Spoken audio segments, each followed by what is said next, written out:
Right. So literally just start off with a Dynamax sphere, disabling mirroring, and gonna hit up the move tool. Gonna scale this thing way up. Get real basic shapes going on. So just kind of flatten it, bring it up a bit. Make sure it's kind of got shape all around that it's sort of unique. Of course, we don't need to make. It does need to. Yeah, it does need to be perfect because we're gonna fix that up later. So that won't look like a rock right now, but now we're going to go and Z remesh it. So if you come over into geometry, Z remesher, at that, it's just going to redo the edge loops and the edge flow of the mesh, so we don't get any bizarre stretching.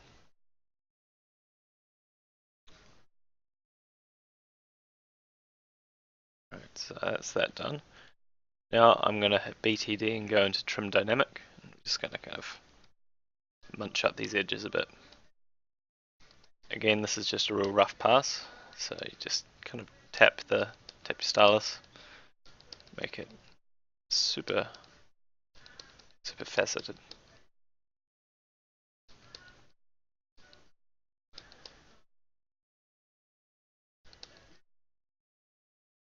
Okay, so that's quite a unique looking rock.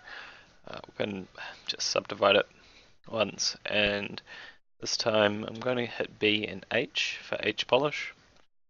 Now, this is just going to allow us to get some real sharp edges, which is going to be quite good. Just going to polish these edges, some real sharp parts.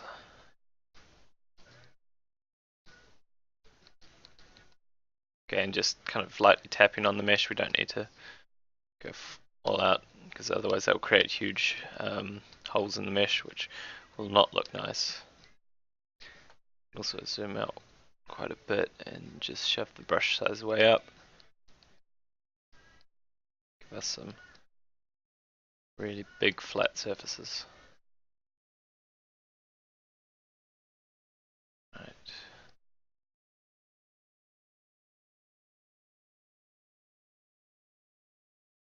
That's polished. Just going to divide it again. And I'm going to go back into trim dynamic. Now we're just going to come down some of these edges here, make them a bit rougher.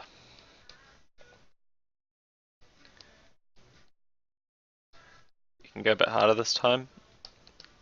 The trim dynamic won't be as efficient with flattening out your mesh because there's a lot more polygons for it to work with, or points, depending how you like to look at it in ZBrush.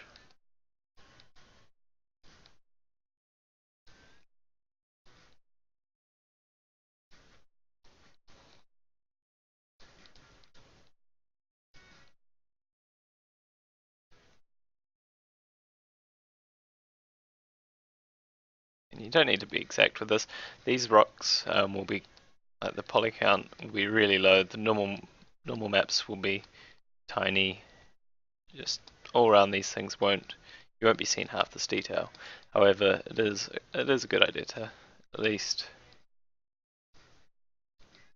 put a little bit of effort into it.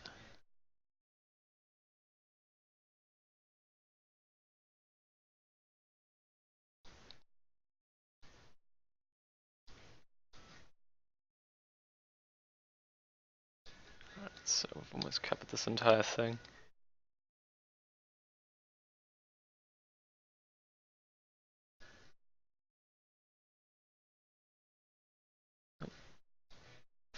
Right, so now, just going to go into the surface. I'm going to add just a stack of noise to it. So, if you look in here, we've got up here noise scale. This is going to change how large the noise is. We're going to want the noise to be quite large. Now, we don't want it to be really bumpy all over. We just want it kind of ambient, but there's want to have few features.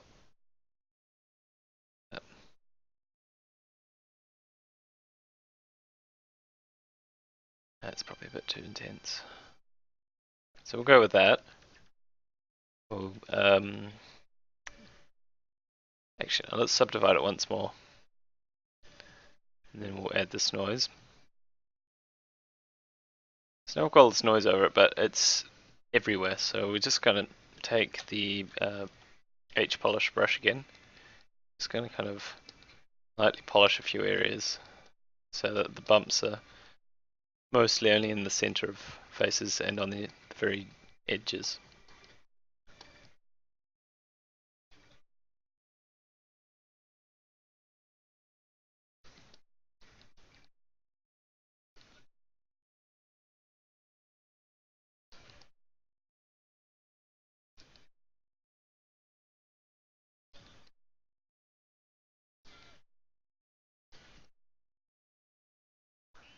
You don't want to press too hard so that you just create a perfectly flat area, but you do want to at least flatten a lot of the surface detail.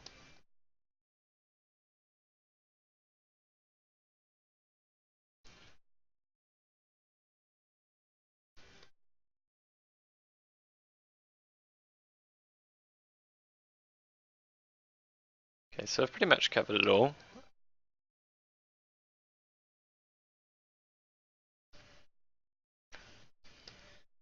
So now we're going to go into Z plugin. Oh, actually, no, sorry. First, we're going to export this mesh.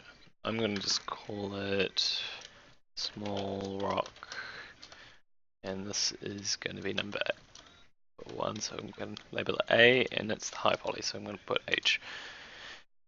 Alright, so that's exported. Now I'm going to go into Decimation Master here. I'm going to pre-process the current mesh. This might take a little while. It probably won't, because no, not long at all. It's not too high. Alright, and then just going to set the desired poly count to something like 120. Yeah, that's fine. Don't want to spend too much time. So I'm going to export that mesh as small rock AL for low poly. Okay. So now I'm going to pull this into I'm just going to use this scene because it's the scene I've got. And what I'm going to do is I'm going to dump this rock that we just did here, the low poly version, into the scene. So I'm going to delete this light setup because we don't need it. Alright, so now I am going to just quickly UV map this rock. So what I'm going to do is I'm going to open up the UV editor, and I'll just actually have it off screen for now. Actually, no, I'll put it on screen, but I'll just show it here. So now for this, I'm just going to give it probably a cylindrical map because this rock looks like it could possibly deform into a cylinder. So I'll just cylindrical map the entire thing. Under the UV editor, I'm just going to unfold it. I won't be too intense with this. However, I am just going to quickly assign a material to it. And in that material, I'm going to just put a checker pattern. This way I can just kind of get an idea if there's any crazy stretching going on, which it looks like there is down here. So let's go back into the UV editor. Just select those. I'm also going to disable the texture. So yeah, it looks like that down there's some neat stretching. I'm going to just cut the edges right there, just so we can at least see if we can eliminate it, and I'll just optimize it a bit.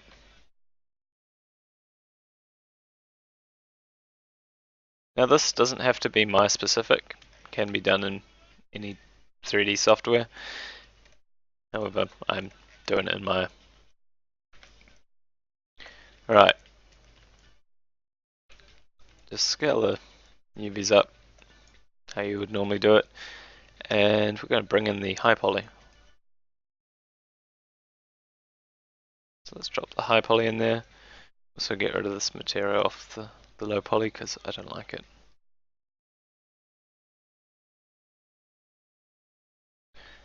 Okay, now you need to soften the edges or soften your normals on your low poly, just because if you don't, it's going to look like arse and you'll get all the hard edges. Right, so now render settings. I'm going to select, I'm using turtle, however you can use X normal or whatever, doesn't really matter as long as you get a nice normal map. I'm just going to add my low poly as a target surface and my high poly as the source surface. I'm going to export a 2048 by 2048 map, and I'm going to name it. What will I name it? I'll just name it small rock normal. Export as a PNG. I'm not going to output anything except a normal map. Normal map because I will then plug it into a separate program. Okay, let's render this.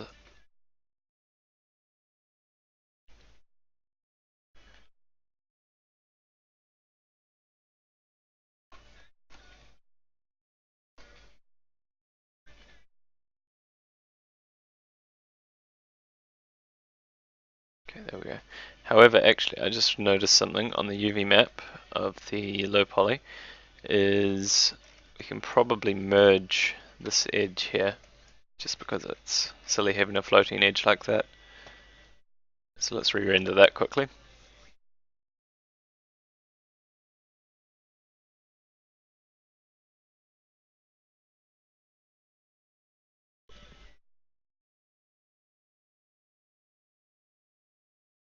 Alright, that's good. So now, for the next step, I use a program called Nulled. And this program is amazing. It pulls out all the maps that you need to really make your model with. So I'm just going to load up the small rock normal map that I made.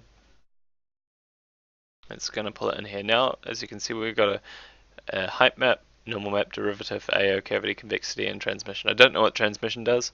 However, the ones I mainly use are the AO, concavity, and convexity.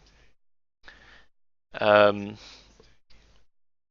so you can see here we've got the normal map and the height map, and it all blended into one. But I'm just going to quickly export low poly. I'm just going to overwrite the low poly existing one because this one has a UV map, whereas the other one doesn't. So now let's actually load up that low poly. So now you can see there, it's not bad at all actually. We can actually adjust the size of this window. We can view the other maps that we've got like AO. However, the AO map doesn't really have much, so I'm going to enable Mesh AO, and I'm just going to boost the scale so we can get quite a bit of contrast in there. So you can see here it's quite dark, so I might have to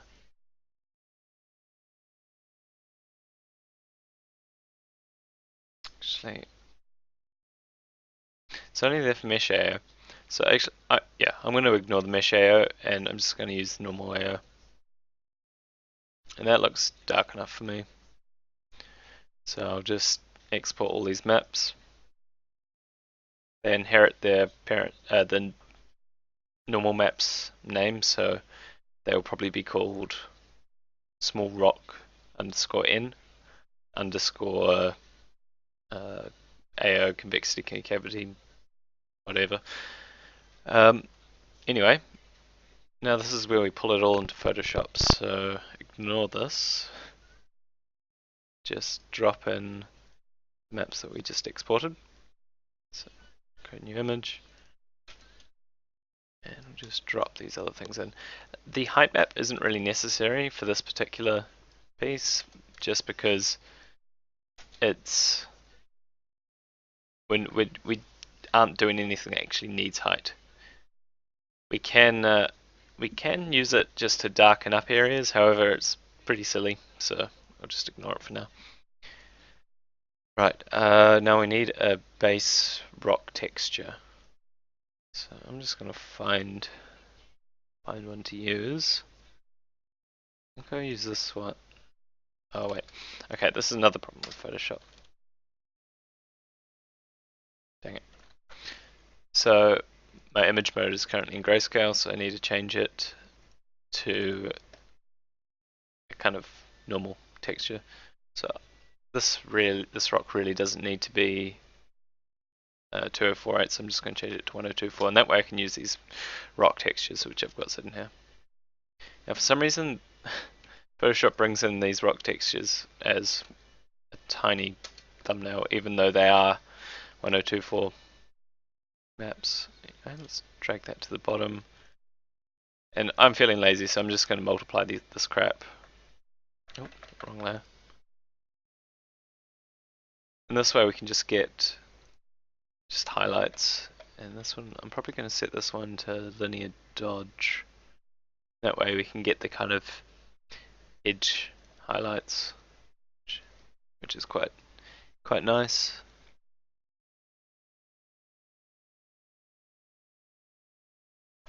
Actually, no, this one we'll set to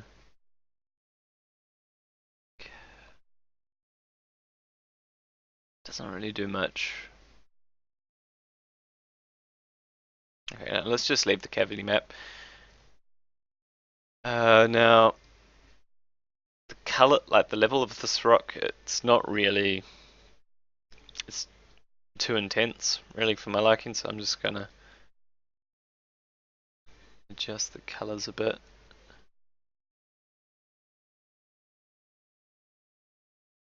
I'll just save it up. Now normally you'd spend a lot more time working on the final texture, however this is just for an example and I don't really need it. So now let's rename this to diffuse. Also, don't use JPEGs, however, it just saves out a lot faster than anything else. Alright. So back in Maya you can delete your high poly, don't need that. We'll assign a new texture to this. And we will put our finished map in there. So as you can see there, we've got a few of the edge highlights. There is a seam. Again, you'd probably spend a lot more time working on the texture than I just did. We'll just throw in the normal map as well. Another thing with the normal map is probably want to downscale it. You don't need a 1024 normal map for a rock that's probably quarter the size of your player. Again, you don't need a 2048 texture either, so you could probably knock the normal map down to like a 256 squared map, and the color map could probably be 512. No one would really notice. But anyway, you've got a kind of semi-alright looking rock. I'd probably apply a more grey texture like these ones to it. But yeah, thanks for watching.